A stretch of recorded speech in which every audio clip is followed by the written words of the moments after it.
In the heart of Russia, where grandeur meets ice, winter arrives each year bearing its harsh promises. But in the Soviet era, winter was more than a season.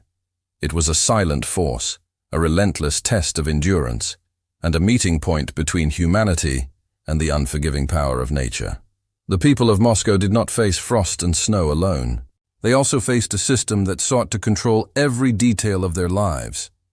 How did they endure temperatures that plunged below 40 degrees Celsius? How did the cold shape their daily routines, their infrastructure, and even their spirit?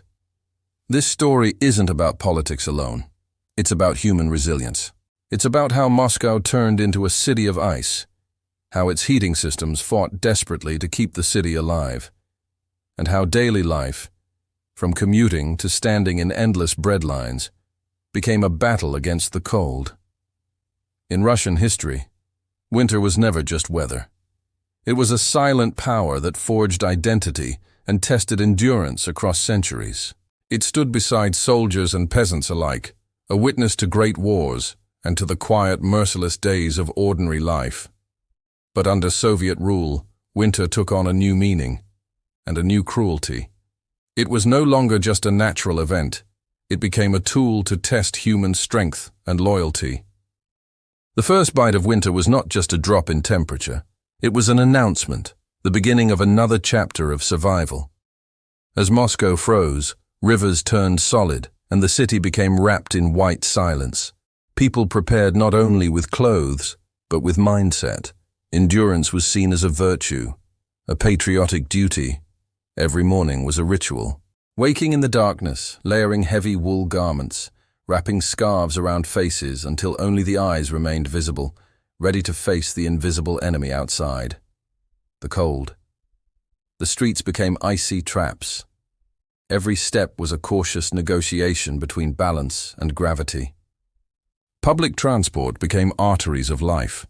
The crowded metro stations were shelters, the bus stops arenas of patience, where people huddled close to share body heat in quiet solidarity. Inside the homes, warmth was not comfort, it was survival. The Soviet central heating network, an enormous web of pipes and steam, was the lifeline of the city. Each apartment depended on it. A malfunction wasn't an inconvenience, it was a disaster. Within hours, homes turned into frozen tombs. Families gathered around iron radiators as if around a sacred fire. Tea wasn't a drink. It was a ritual of endurance.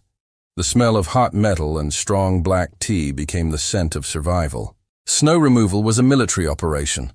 Bulldozers and shovels working day and night, an endless battle to keep the city breathing. The economy slowed, resources were drained, yet the system saw endurance as proof of strength, the Soviet winter as propaganda for resilience. But beneath the ideology, people found warmth in each other. The metro became a social refuge, a city beneath the frozen city. Libraries glowed with lamplight and warmth, filled with readers escaping not just the cold, but the world outside. Evenings were for reflection, tea by the samovar, stories by radio, chess by candlelight. In the darkness of long nights, art, poetry, and music became light itself. For children, winter was a different world. Not an enemy, but an adventure. They built snow fortresses, carved icy slides, and laughed as their breath turned to clouds in the air. Their joy became Moscow's quiet rebellion, proof that even in frost, the human spirit could bloom.